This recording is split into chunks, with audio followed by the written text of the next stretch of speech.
long weekend. Oh, I'm gonna hit continue. Okay, so you guys, we're at home, so bear with us. I'm in my dining room and my tripod broke, so I have my cameras rigged, so I hope everybody has a good view. At least wanted to make sure that you could see overhead. So again, happy long weekend. We're hoping you're relaxing and gonna craft along with us, or you're gonna be able to craft after and just get some creativity in. It's National Day of Creativity, like John said. So we are going to be using Podge Resin, and those of you that have not used Podge Resin or have before, I hope you guys take away some tips and tricks and just, you know, are inspired by the pour that we're going to do. So resin is a two-part system. It's under our iconic brand Podge, which is the #1 decoupage brand. And we came out with this great line of resin this year. So we're really excited about this, and you can make such beautiful things. Everything from home decor to tumblers and coasters and jewelry, and there's just so many things you can make.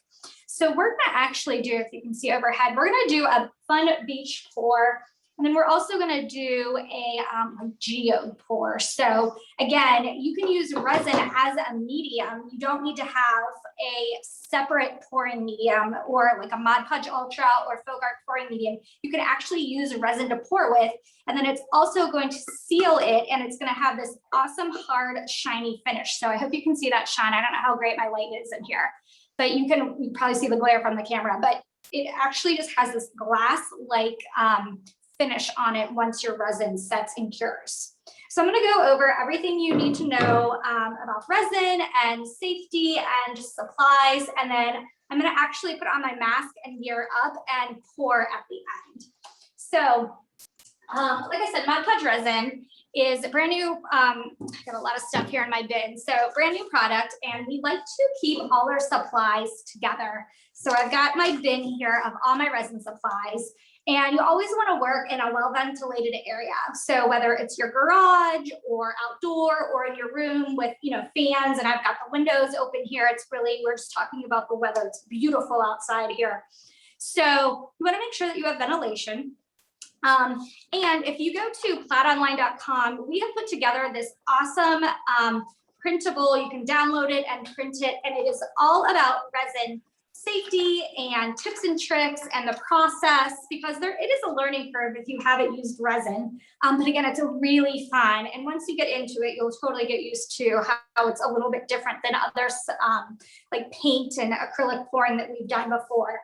So, and anytime you craft, you want to just be smart and safe when crafting. So as long as you wear, you know, we'll go over the PPE, which is personal protection equipment, then it is totally safe to use. You know, all resins, you definitely want to read the instructions on or inside the packaging in the box and just follow that and you'll be fine to go. So again, this is at plaidonline.com, plaidonline.com/Podge Resin, and we have got all this information pulled together for you. So it's a great reference just to have with your supplies. So I have actually a couple copies of those. And then I'm going to walk you through everything else that we're going to need. So we have gloves. And we recommend using nitrile or neoprene gloves when you're using Podge Resin. So I always have a box of those. I have got silicone mats. So I've got a couple different mats. And I also have some parchment paper here down just to protect my workspace. So love these silicone mats. Also got my disposable baking pan. So, you know, we pour on these a lot. So I grabbed one of these also to have. I've got baby wipes, again, always have with all my crafting supplies, and especially with resin, these are great just to have on hand, use them and toss them right in the garbage. I have got my safety goggles or safety glasses. I've got plastic cups. So I've got a couple different plastic cup sizes depending on the project that you're working on. So I've got a couple different sizes. You can also use silicone cups. These work great also with resin because the resin doesn't stick to silicone. So whether it's a mold or the cup, silicone's great to work with. I've got craft sticks. So you can use plastic or craft sticks, and that's to mix and stir our resin. So that's really important. I also have, so you need to remove the bubbles when you are pouring resin. So you can either use a heat gun or you can use 91% rubbing alcohol or a butane torch. So any of those will help remove the air bubbles in your resin once you pour it into your mold or onto your surface. I also have a couple molds in here that I like to keep. I have a timer. So I know that, most people typically use their phone to keep track of the time, because it is important when working with resin time, how long you stir and your open time, being able to work with your resin. But I like just to have this inexpensive, like a kitchen timer, just so I don't get resin on my phone, and it's kind of my crafting timer. So I like to keep that in my bin. And then I also have this respirator. So this is important when working with resin. And again, you just want to be smart and safe anytime you're crafting. And it has organic vapor cartridges on it. So I'll put this on when I go to actually open my resin and start to work with it. Slip this guy on. And then anything else in here, I have got these if you need to sand or finish your resin. We have particle filters that will just, you can switch them out on your mask. So that's really everything that you kind of need to have. And then I also have my folk art paint. So I've got a couple different folk art acrylic paints. I've got a variety of colors over here, and I'll walk you through those. And that is what I'm going to actually mix with the resin to pour with. So John, any questions? I can't see today. I don't have a monitor. So. No, we're doing fine. I think everybody's just looking. They wanted to, we put the link in the chat for those of you who are asking where it is to get the that resin information. So check that out. Okay, and awesome. Yes. Okay. Okay, great. We're in good shape. Good.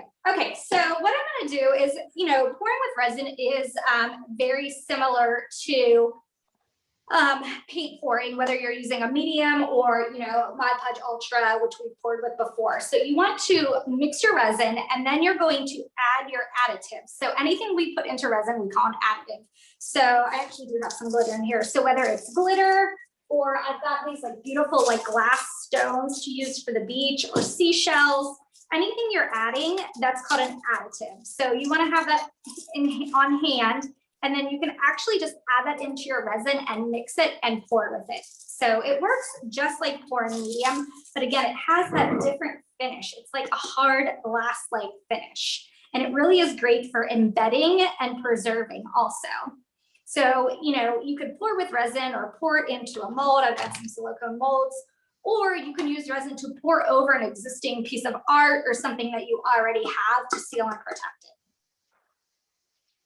it. Okay, so I'm gonna use my rubbing alcohol instead of the torch. I'm gonna slide this out of the way so can everybody still see? Okay, good. Yeah, and Kira, can you speak to it being food safe? That was a question. Yes. So when our Mod Podge resin is cured properly, and again, all the instructions are right on the box here, it is food safe. So that means that it is safe to use on tumblers, on plates, on cups. It is food safe as long as you cure it properly and just follow the directions.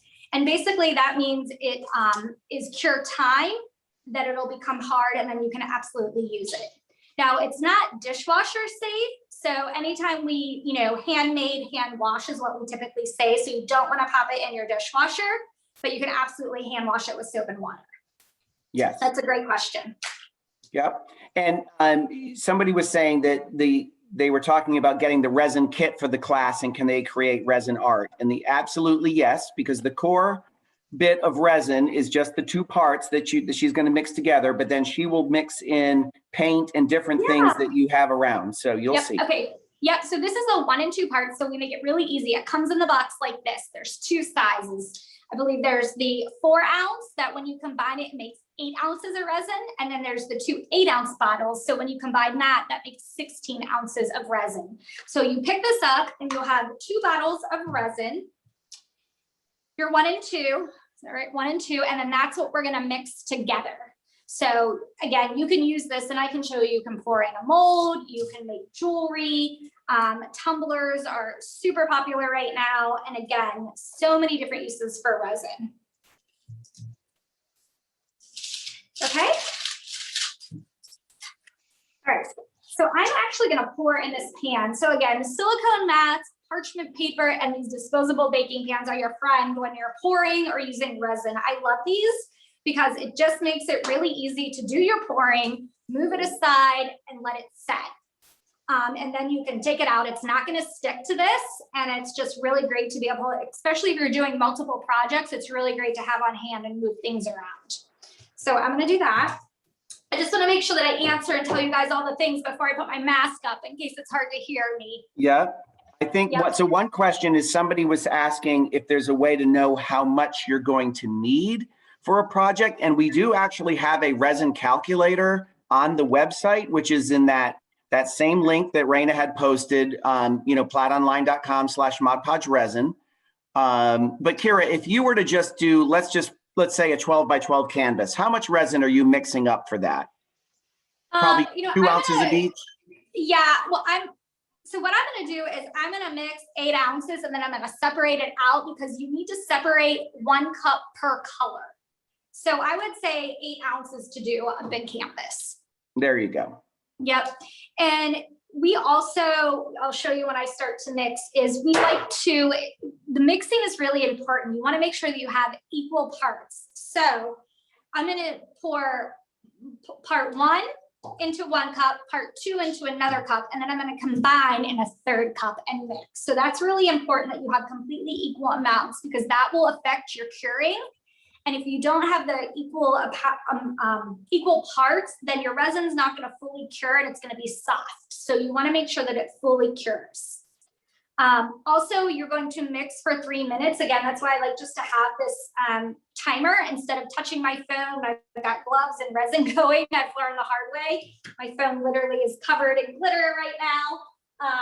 So I just like to have this. And again, you just want to stir very slow and very thoroughly when you're working with resin. And then you have about a 45 minute work time once you combine your 1 and 2 part resin. So that's important. That means that once you've combined your 1 and 2 parts, you've got about 40 minutes to work with it. And then it's going to start setting up and curing. So you just want to be mindful, when you're mixing, if you have to pause or you need to come back to it, that what your open time is. Does that make sense for everybody? I'm trying to think any other important tips and tricks. And again, that's why I love this. It's kind of wrinkled because it's been in my bin, but this is just a great reference because it is so different and it's so fun. And I love resin because it's like you can make something from nothing. So again, we've got safety on there, and safety is just to be smart anytime you're crafting. All your supplies that we recommend, again, PPE, and then the process. So this is just kind of your cheat sheets. You're like, oh, was it 3 minutes or was it 5 minutes? And we've written that all down here for you. And then just like some fun things to remember, like, you can demold your project in 24 hours. It takes 3 to 7 days to fully cure. So you want to make sure that you're reading those instructions, especially for the food safe, how to store your resin. Temperature is very important with resin. You don't want it to get too cold. So you want to make sure that it's like you're storing it between 60 and 70 degrees. That's really important. And we've got a ton of great videos also available. So I'm going to get started. Is everybody ready to watch pouring? I think everybody's ready. Yeah. Okay. So again, for those of you, I'm sorry, because some people were just saying that really the instructions just had them buying the resin kit itself. So maybe if you don't have a canvas, or if you are, don't have paint or whatever, what I would suggest is just watch and learn how she does it. And then you can go back and then participate in the class, follow the recording, and that way you can kind of, pause and do at your own pace. So absolutely. Yeah. This one's kind of tricky to do sometimes live anyway, like if you're trying to watch and mix and, so absolutely go back and watch it. Might be a good one to not try to do at the same time, because once you start that resin, the clock is sort of ticking. And if you do have questions or need to stop, you're kind of, you need to keep going. So, Yep. All right. And so I'm gonna put my respirator on because I'm gonna open my resin. So before you open your resin, you always want to make sure that you have your respirator and your gloves on. And I typically would wear an apron, and I honestly just forgot to grab it from the office. So I'm just rocking my Mod Podge t-shirt, but apron's always great to use with resin. I've also got my gloves here. Okay, so I am going to mask up. So you guys, it's gonna look crazy, but it's totally fine. So yeah, we do definitely recommend while she's getting that on. I mean, we definitely recommend that you work in a well-ventilated area. You don't, she does wear a respirator for safety, but it's really honestly nothing more than you would worry about for spray paint or acrylic sealers or anything like that that has that strong fumes. You just want to be on the safe side with that. So if you have like a garage where you can open up the garage door, or if you just have a place where you can open up some windows, it definitely will help with the fumes. And then just be careful of protecting your skin like she's doing with, nylon gloves or Neoprene or nitrile? nitrile, yeah. Okay, can you guys hear me? Yeah. Okay, good.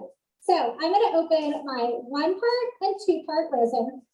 And I've actually gone ahead right before the class started, I mixed some resin and I have it setting aside here. So I'm gonna actually be able to use that so you guys don't need to watch me mix for 3 minutes.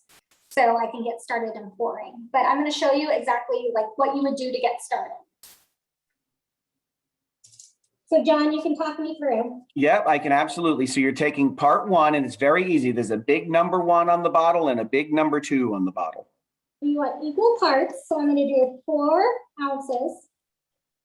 And yes, if you have a cup that, if you're just using regular cups that don't have marking on them, maybe you take some water and then make a mark so that you're making them equal. These have little measurements on them so she can see, but it's equal parts 1 and 2.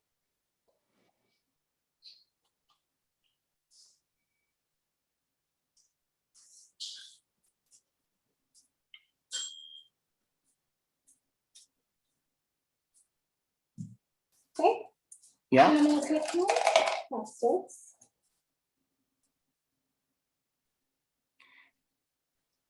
And the reason that she's not pouring them just directly into the same cup is that way you're ensuring before you even start that you've made equal batches of 1 and 2, and then you pour them together. Because if you pour more or less of one, and then you're trying to remember which one was less or more in the same cup, it may be difficult. So it's just an easier way to do it, to segregate your parts 1 and part 2 at the beginning and then combine.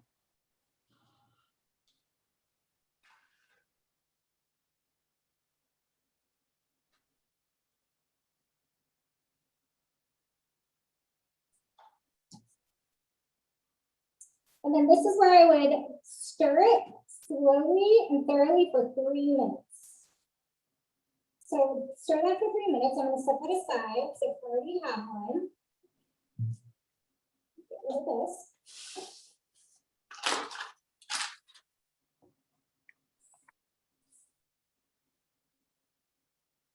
Okay.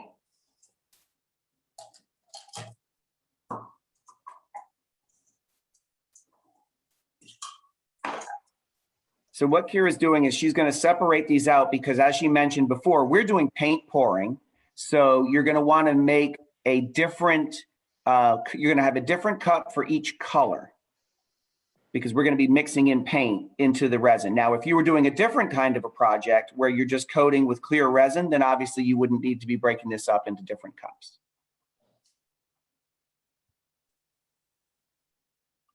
So she's dividing it roughly into 4 parts.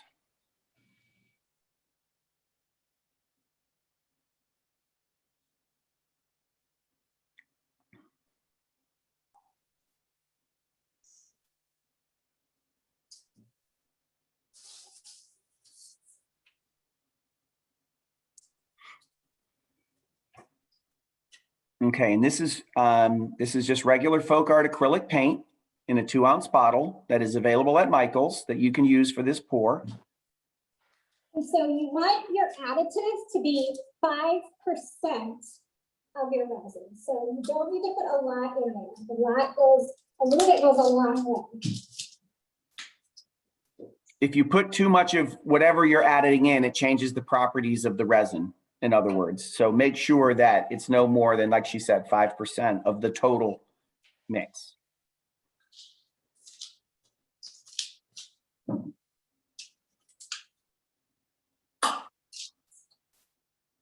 She's using regular acrylic folk art paint that you can get at Michael's. I also have some treasure gold here that we can use on something. Specialty paints will also work, but your typical acrylic is just fine. And yes, resin dyes also. So we do have some alcohol inks and different kinds of things that you can use to make different colors. But for today, we're just dealing with paint.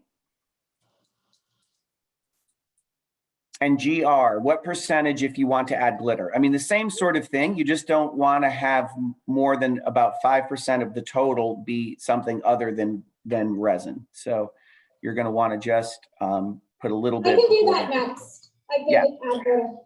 But the other thing you can do, guys, is you can also put things onto your canvas and then pour the clear resin over the top. It just depends on what you're trying to do.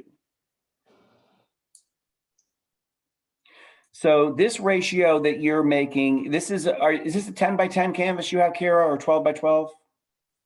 I have Probably about a 10 by 10. I have an 8 by 10. Oh, okay. An 8 by 10. There you go. It just fits well in this pan. And you want to just run us through which colors you chose?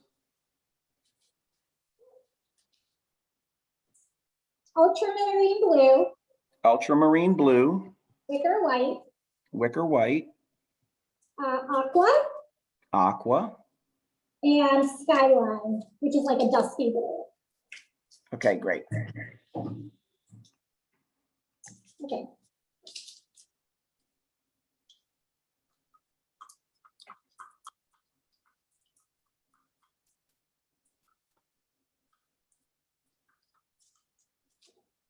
And then, like I said, I also have some sea glass, like, and Michael sells these, or you could use, seashells or things that you've collected over the years, but I'm actually going to use this.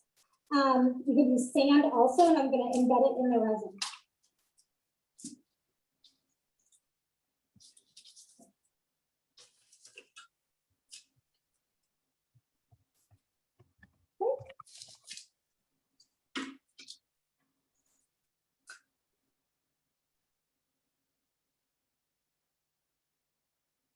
So obviously, I think it goes without saying why, but it's a good idea to have something a tray like that with some dimension to it if you're pouring, right? That's any kind of paint pouring, not just resin. So you want to catch the paint that's dripping off the edges.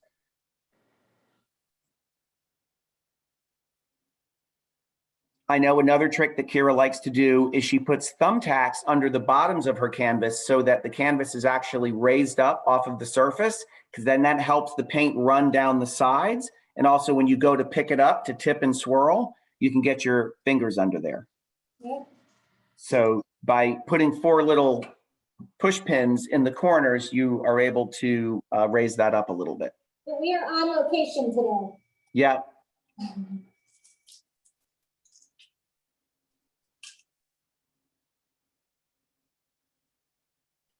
Wow, that looks so cool. It's already swirling around and it's just so glossy and shiny. Mm-hmm. And she did not put anything on the canvas ahead of time, no. Mm-hmm.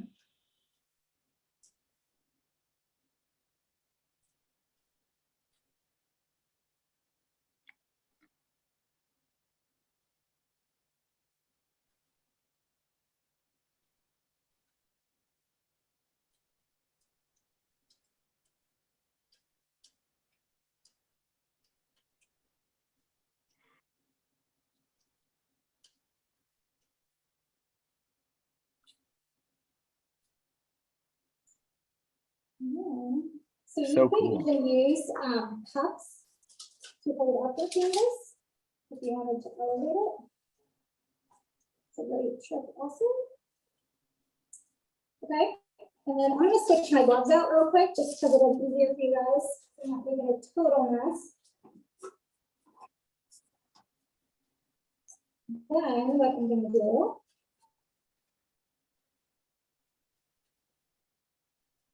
So I'm going to take some of the sea glass.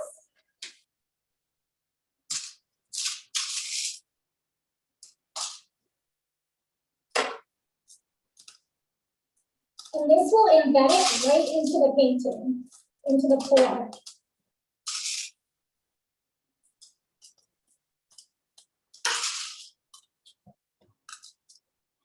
And then this is where you would take your butane torch or your alcohol or your heat gun, and you would remove the bubbles. So I am just going to use the alcohol. Let me help you find it. So this is 91% rubbing alcohol. And this will remove the bubbles.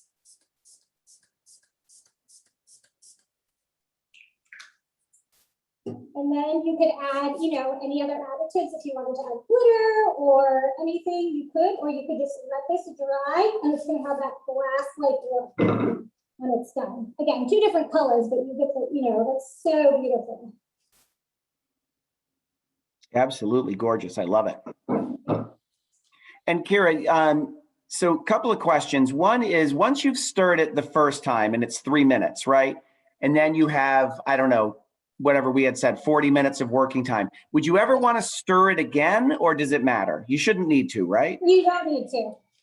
Yeah. So once it's good, it's good. You don't need to. And then somebody else was asking if you could use silicone drops in order to get the cells and that sort of thing.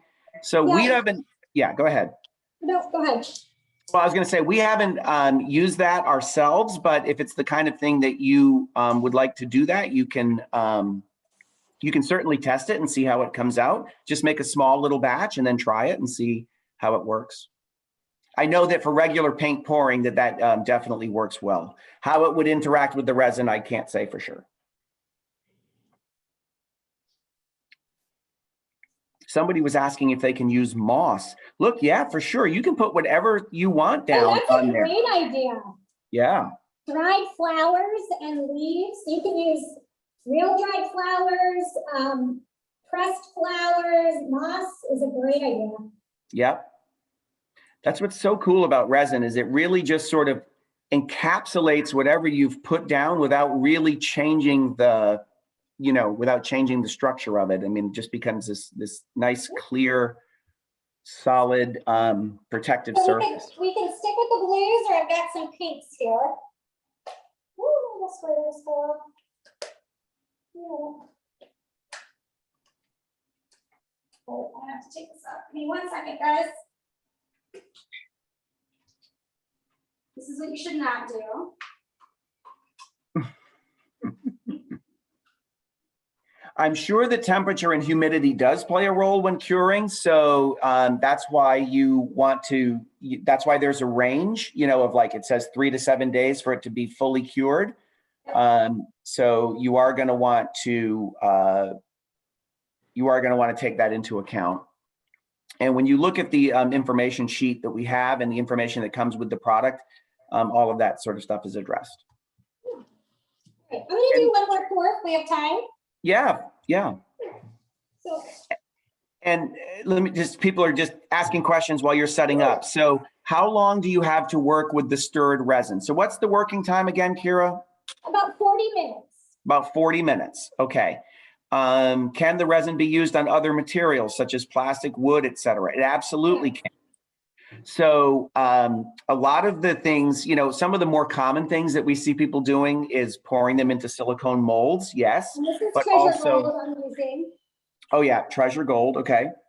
But also things like cutting boards or wood surfaces are very popular. And then tumblers, as we've seen, you know, where you put them on the rotating little, I don't know what you call that thing, but the little thing that turns it and pouring resin on tumblers. Do glitter. And so for my glitter, I kind of just like to coat the top. Got it. So you're not, again, adding too much to it to change. I'm going to stir. So in this case, we've got some paint, traditional acrylic paint, and then we have treasure gold, which if you don't know what that is, I would rush out to Michael's and buy it, because it is an amazing metallic paint that has that look of almost just like gilded, dipped, you know, metal, but without any of the toxic fumes. It's really just a beautiful, super shiny metallic paint. Treasure gold comes in a variety of colors and tints. We love it. And then she's also doing some dry glitter that she put right into the top. So this should be fun to see. So here's the glitter. You can also use glitterific. Oh, yeah. So you can see. Cool. I'm gonna do some lights.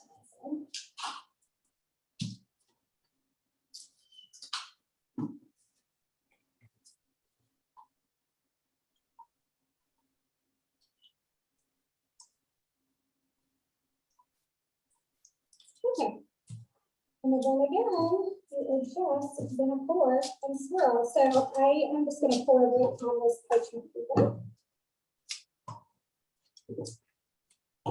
You just want to protect the workspace. Yeah. As long as you have a big area that you can protect the surface, then that would be good. Oh, yeah. Yep, I got some little cups here. It's messy, but it sure is fun. It is all about the process of this.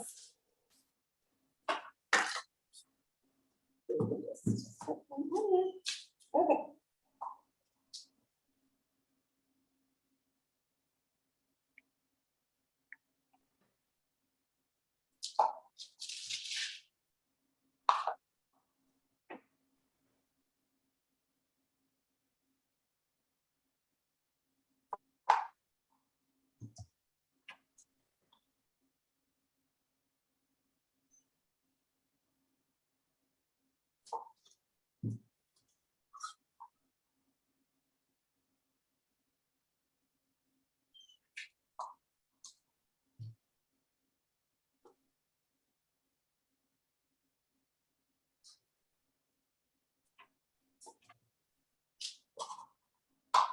Oh, this looks really cool already. So we'll see how this is going to be. I don't see any reason at all why you cannot use this on concrete. So Kira, have you ever tried it on cement or concrete? Absolutely work. Absolutely. It's not for outdoor. Look at that glitter. Oh, yeah, that's a good point. It's indoor use, kind of, only. So depending on what kind of concrete you're talking about. But like a little cement planter type thing or something like that, for sure. Wow, that's cool. Oh, this one turned out good. That's like one of those like crazy like sunsets in the upper left, like. And then what you could, even though we've already mixed the glitter in with it, you could go back and sprinkle this glitter. So Kara, somebody was asking, in which order do you do the paints? Do you do darks first or lights first, or do you think it matters? It doesn't matter. Just remember that a little bit of dark goes a long way. So I just put a little bit of that gold that it really can overpower it. So just be mindful of that. Don't overdo it on the dark. And add, but it's hard to take away. Great. Good point. Yeah, that's super cool. It's really beautiful.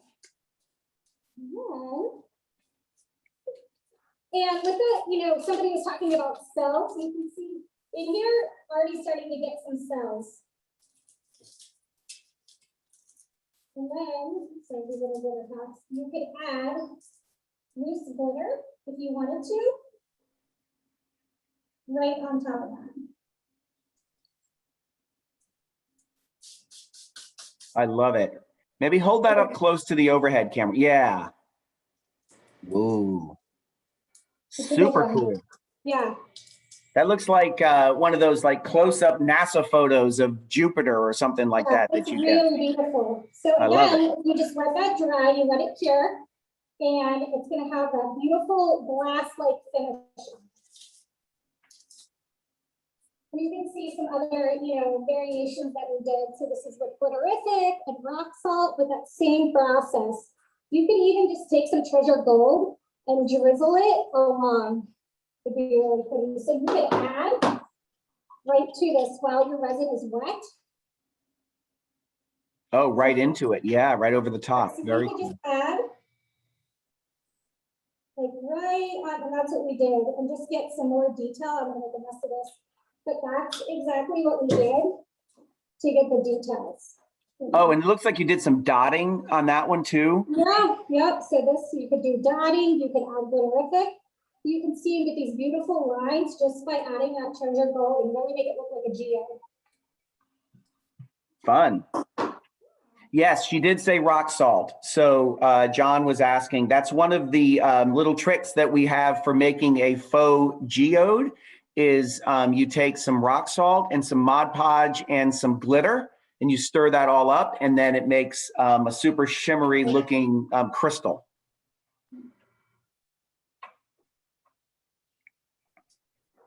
So that is one of the things that you can totally do. And you can do that with or without resin. The rock salt thing you can just do in a regular paint pouring too. Oh. Yeah. Any more questions, John? I don't think so. Hold it up one more time, would you please? People are really wanting to see a good close-up of it again. Oh, you've already taken your gloves off. Oh, Yeah. I know, that's why I have a whole box. You guys make a box for your supplies. It is the best thing. It is just great to be able to grab it and have everything on hand. Yeah. Like I said, you know, we're not at the office, and it was just nice to be able to grab the box and go. So if you guys want to go back, oh yeah, super cool. It's so pretty, you guys. If you do want to go back and check out some past Michael's classes, I know people are asking about the geodes and that sort of thing. Kira actually has already done some classes on doing a geode pour. Now she was using pouring medium at that time, but the same principles will apply if you want to do it with resin or if you want to do it with you know, a regular pouring medium and paint. But as far as how to do the geodes, she can do that. Yep, absolutely. Sorry, I have to wear this, you guys, but again, it's not that bad. It's just hard to talk on camera when I'm crafting. I'm so used to a mask at this point in my life, it doesn't even bother me. Yeah. Yeah. And can you just, sorry, run through the colors for that last one? Because I think some folks were interested in maybe making something like that. So. Okay, so I've got bright pink, which is a hot pink. Sunset, which is like a peach. Bright yellow. Wicker white. And then also treasure gold, and this is antique gold, but any of the treasure golds would work. This one's got like a darker tone to it, but the regular treasure gold and gold would be brighter. This one is an antique, so it's a little bit darker. Very cool.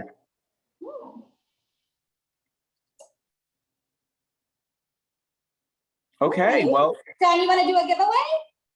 Sure. You know what, guys, we are going to randomly select a winner from the chat here, and we are going to send you an actual kit of Mod Podge resin and some paint and that sort of stuff. So I can see all kinds of people chiming in because everyone's excited. So let me just quickly scroll. I'm just going to kind of scroll through randomly back into the middle.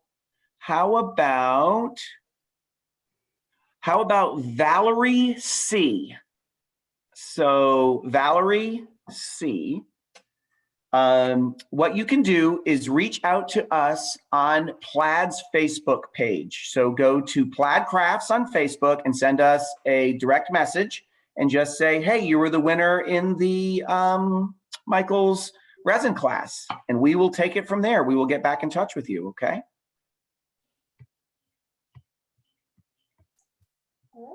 Well, thank you guys so much for joining us. I hope you're enjoying your long weekend. Definitely check out the class on Michael's community classroom page. John, if you want to say bye, since people can't probably. Absolutely. Well, everyone, first of all, have a wonderful Memorial Day weekend, what's left of it. We appreciate you joining us on your holiday. And it is, again, National Day of Creativity. I'm feeling like we've checked that box. So enjoy, everybody. You take care.